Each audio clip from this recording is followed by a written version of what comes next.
Welcome to Casa de Chaos. Da, da, da, ba, da.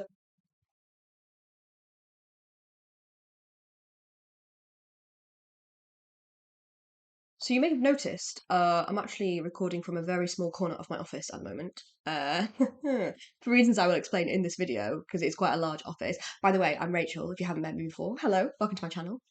Welcome back, if you are revisiting. I appreciate you. Let's talk about being messy. ADHD and messiness.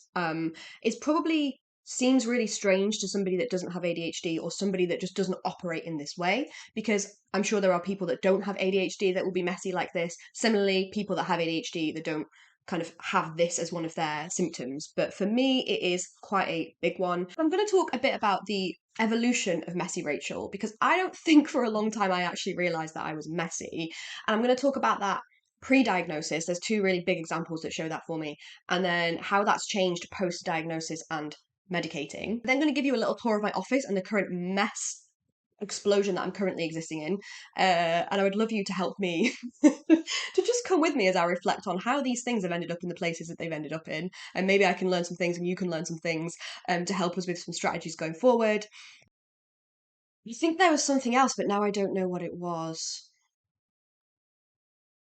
Let's see where we land. The question of like, am I messy or not, seems like it would be a straightforward one, but it's only one that I've really felt like I could answer more recently at the age of 30. Um, and I've realised through my diagnosis that actually a lot of people, especially women, get diagnosed later in life because when you remove a lot of the scaffolding that helps you get by day to day and not end up being so messy, you realize kind of how chaotic you are. And that has been my journey over the last few years, where the more self-accepting I've become and the more able I feel to like work in the way that I work that's best for me and do the things that I enjoy, the more increasingly I looked at myself and was like, I'm a chaotic mess. Like, have I always been like this? And I think sometimes it's not that obvious, because I have a level of like, if there's accountability, I'm not going to leave mess everywhere, right? So I've always lived with people, obviously living with my parents, been to university, lived with people there, lived with partners. So there's a degree in which like I'm going to tidy up my stuff after myself because there's somebody else that I'm kind of like impacting. But I've always noticed in moments when I'm left alone, like if my housemates or my partner weren't there, honestly, I think I would just stew in squalor, eat takeaway, and like there would be mess everywhere. The environment that we're in kind of like influences the way that those things show up, so it isn't always obvious. But something that I struggled with for a really long time, I think, is not finding the right strategies for me, because I just thought it was something that I could do differently. Like when you blame yourself for it, you just try the same things over and over again and then get completely disheartened about the fact they don't work because you think it's your fault. And there's two examples that illustrate this really well for me. So I was a primary school teacher in my early 20s, and I did it for 2 years. The second year that we did it, the environment changed. So the first one had been structured lessons. I taught year one, structured lessons, timetable, etc. The second year was free flow, like early years environment, which was amazing, obviously, play. Um, Free flow, you bring out the teaching spontaneously as you move around the classroom, right? But put somebody with undiagnosed ADHD in that environment, and I spent so much time just trying to find my things and figure out what I was doing. I didn't think I really appreciated that until I look at it in hindsight. And I feel for my teaching assistants, God bless them, um, who were very patient with me, and I remember would say like, right, Rach, this table you have here by the whiteboard, there is a basket. In that basket, we're going to put the whiteboard pen, the whiteboard rubber, your pens, like some other stuff. When you finish with them, let's put them back in there. And I, yeah, of course. Did they ever end up back in there? No. And I couldn't, like, I just couldn't understand that about myself. It was like, I don't know. People will say to you, like, you will lose your keys. And this is a tangent, right? Because this is also about losing and misplacing stuff. But actually, it's all part of the same executive function, all part of being inattentive. Just put it back where you got it from. Just put it back where you got it from. I cannot explain to you how much that does not work, right? Because the other example of that, and this is me and Mr. Rachel have had this conversation and come up with a really good solution, right? Which is Something so simple, so simple. The tea towel in the kitchen, right? So we have the sink, then we have the tea towel over the what do you call that? The handle of the drawer underneath, right? And he would continuously say to me, Rach, there is literally a place where you put the tea towel. So when you've dried your hands, why does it always end up the other side of the kitchen? Somewhere like completely different, just like put it back where it belongs. And this was even before my diagnosis, I think. No, it was part of me researching ADHD. I was watching How to ADHD's videos, which by the way are amazing. So if you want any, especially the more like scientific, technically like researchy bits around ADHD, go to that channel. Really helpful. I was researching about how to set up your environment if you have executive dysfunction, and just accepting the reality that I was never going to put it back where I got it from in the current situation helped me to realize, oh, what I actually need is a visual place, a hook where it is a visual place where I can see it. Because what I do, as soon as I've washed my hands, even though the towel is always there, my first instinct is to look. So I look and I look, and then I can't see it, and then I go like this, and eventually I go like that, and then I dry my hands, but I'm thinking about something else in the meantime, and so I've just left it somewhere. So we made a really small change, which was to just put the tea towel in a visual place, and now I have zero issue. Okay, 90 to 95% success rate in putting it back where it came from. So I tell you those two stories because those are just like small but big representations of how, as a person with ADHD, inattentive type, things just end up in places and I don't know how they got there. And that leads to a sense of chaos and mess in my living environment. And like many things with ADHD, it's a complete contradiction and a complete, absolute. I'm trying not to swear so much, but like just infuriating mess by the fact that function of ADHD is creating chaos, but chaos is inherently overwhelming. And that is annoying. But we are where we are.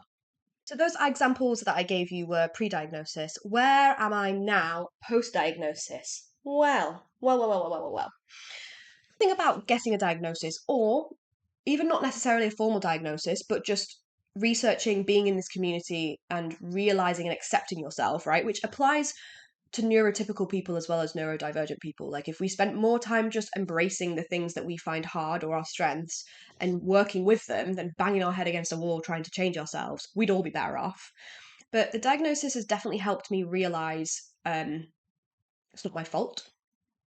There's no point trying things that just aren't going to work for me. But something really interesting has happened that I did not expect, which is stimulant medication does not help with this kind of thing. I wasn't expecting it to. I did some research and it said generally it doesn't help with forgetfulness. It doesn't help me with working memory, forgetting what I'm doing in the middle of doing it, losing things, being messy. And in a really weird way, it's made it worse. Let me explain. On stimulants, I am able to do more things, which is amazing. I'm able to sustain my effort to doing things for a longer time.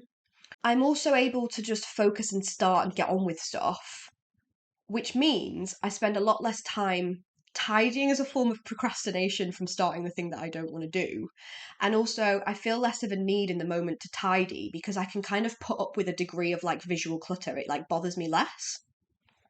But both of those things have resulted in me being like way messier because I'm just not tidying up as I go along and I'm doing a lot more stuff. So I'm creating a lot more mess. And then I end up where I am right now, where there's stuff everywhere and it is overwhelming. Like today, I was like, I want to do stuff in my office, but I don't want to go in there because there's all of this stuff. Hence why I've made myself a lovely, neat little corner. And it's been a really overwhelming week. And so I just wanted to spend some time not having to tidy up after myself. But genuinely, like, I'm in a place right now where can you just hire someone that like follows you around and tidies up after you? It blows my mind. So it's weird because yeah, the medication is the positive aspects of the medication have had a weirdly negative impact on my degree of messiness. So now I'm just trying to figure out some strategies. So let me take you with me. Let's figure out in this room how the hell this stuff got here, and maybe we can work out some ways that we can be in a state of organized chaos rather than total chaos. Okay, so I basically just realized that like I can't my equipment is not portable. It's like tied into my laptop, so you're gonna have to I'm gonna crawl along the floor and take you with me. Okay, so Exhibit A here. This is all of my journals because I recorded a video yesterday about journals, and when I was done, I did it really quick because I really wanted to do it, but we were about to go out, so then I just left that there, and then I mean everything that I've seen in this room this morning, I've thought I can't bother dealing with that right now. Down here we have a copy of The Big Issue that one of my friends bought when we were out for drinks before Christmas and gave it to me to read, and I haven't read it yet, so I don't want to throw it away, but I'm probably not going to read it, but I felt bad about that, so that's just going to sit there on top of Christmas decorations that I was really on top of putting away when I was cleaning on New Year's Eve, but haven't put up in this cupboard yet. They literally just need to go in there. I've then got a box over here. This is one of those classic boxes where when I was tidying Christmas time, um, it took ages, right? Like you're cluttering, you're cleaning, all of that. There was a box of stuff that's like, I can't deal with that right now because I'll go down a wormhole, but it does need to be dealt with. So let's put everything in a box that needs to be dealt with later and then deal with it later. And then it's been 2 to 3 weeks and I'm like, that's all quite boring though. So the desk really is the biggie, so let's tackle that one. And to be honest, a lot of the stuff on the desk was stuff that I put on the sofa, but then when I wanted to use the sofa to record, I had to put it over to the desk. So let's just see if we can figure this out. It's just a variety of like stuff. Pens that I use. Pens that I used at some point that don't really fit in here, but I couldn't find my pencil case to put them back, so I stared at them for a while and then was like, nah, I'll deal with that later. Makeup bag, I used that to put on my makeup this morning, and actually, that belongs in this yellow box over here with all my hair stuff, but I got distracted after putting my makeup on because I was so excited to record this video that I just haven't put that back yet. This is from Friday night when I was editing videos, doing mind maps. Don't know what that's for.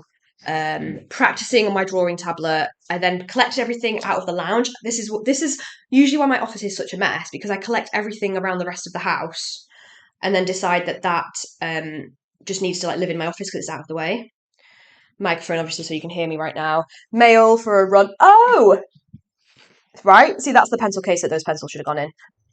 For a run that I'm doing, some notebooks, little Lego man. Actually, he's quite nice. I created him during a Pomodoro break for one of my other videos that I'm going to release in the next couple of weeks. He's nice, but he's still there. Notebooks, right? Okay, notebooks that I had a place for, but decided to rearrange it into a more crafts thing at the bottom of here, and therefore I didn't know where to put them, so I just put them on the windowsill. Yeah, so just stuff that gets in places. And I'm trying to put on my like coaching hat, right? Because if I was working with a coaching client and they were talking through all of this, I'd be like, what are the threads there that we can look at building some strategies around? And what are the things that we need to accept about ourselves so that you're not kind of fighting yourself on something that doesn't work for you? The threads that I see there, and you might have seen these as I was talking, is things ending up in places and then staying there because the thought of tidying them away is boring. Things being put there and staying there because I'm being absent-minded. Well, inattentive, let's call it what it is. That's the type I am. Being inattentive, and I just haven't really noticed that I've put it there, or I've moved on to something else. So there's a couple of things in my mind that come to mind. I'm really working through this right now, which is gamifying it in some sense. So making the tidying up of it exciting and fun. I like it. Or I think that's the only solution, because there isn't, like, it almost has to be a reactive rather than a preventative measure, I think. I don't know. If you've got any views on this or any recommendations or ideas, please let me know in the comments. I'm trying to figure this out. I've done a lot of work and got a lot better at like storing and organizing my things so it is the like path of least resistance to put them away and to get them. So for example, here I have a yellow box. I don't know why I have to get it out. I'll show you now. I'm committed. That has got all of my hair and makeup stuff in, which seems really weird to have that in my office. But this is where I have a mirror and a plug. So this is like the place where I will do my hair and makeup, and it makes sense to have it dumped in here because if I store it in the bathroom or in the bedroom, there's a whole load of extra opportunities for me to lose stuff along the way or put stuff in weird places. So that's helped me massively in being able to like sort of maximize the chances that it's going back where it came from. I think what I will try is doing some kind of fun, maybe get my disco light out, end of the day, party, put things away each day. I think I'll give that a go, but let me know in the comments if you have any other suggestions and we can just all bask in our chaotic glory together.